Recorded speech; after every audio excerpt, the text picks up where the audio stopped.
பிரபல நடன கலைஞரும் பன்முக திறமை கொண்ட நடிகையுமான நோரா ஃபத்தேகி தான் சமீபத்தில் அளித்த ஒரு பேட்டியில் தனது தொழில் வாழ்க்கையின் தத்துவம் மற்றும் லட்சியங்கள் குறித்து பேசியது கவனத்தை ஈர்த்துள்ளது.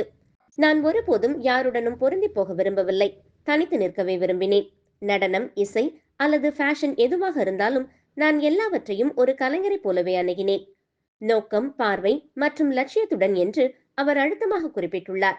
மொராக்கோ, கனடா வம்சாவளியைச் சேர்ந்த இவர் பாலிவுட்டில் தன்னை நிலைநிறுத்திக் கொள்ள முயன்ற ஆரம்ப நாட்களில் ஏற்கனவே வெற்றிகரமான ஃபார்முலாக்களில் சிக்கிவிடாமல் தனக்கென ஒரு பாதையை உருவாக்க வேண்டுமென்ற லட்சியத்துடனேயே செயல்பட்டதாக கூறியுள்ளார். தென்னிந்திய சினிமா ஈர்ப்பு. அவர் தென்னிந்திய சினிமாவின் மீது தனக்கிருந்த ஈர்ப்பை பகிர்ந்து கொண்டார். குறிப்பாக அதன் பிரம்மாண்டம், பாரம்பரியமிக்க கதை சொல்லும் முறை மற்றும் ஒவ்வொரு காட்சியிலும் இருக்கும் தொழில்நுட்ப ஒழுக்கம் ஆகியவை தன்னை வியப்பில் ஆழ்த்தியதாக தெரிவித்தார்.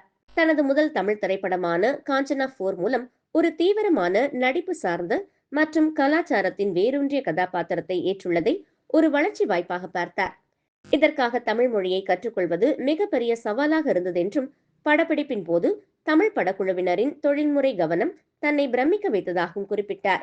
புகழோ ரசிகர்களின் எண்ணிக்கையோ மட்டுமல்ல, தான் எப்படி காலத்தால் நிலைத்திருக்கப் போகின்றோம், எத்தனை தடைகளை உடைத்திருக்கின்றேன், எத்தனை இளம் பெண்களுக்கு, குறிப்பாக தங்களை அந்நியர்களாக உணரும் பெண்களுக்கு நான் உத்வேகம் அளித்திருக்கின்றேன் என்பதே உண்மையான வெற்றி என்று அவர் நம்புவதாக கூறினார்.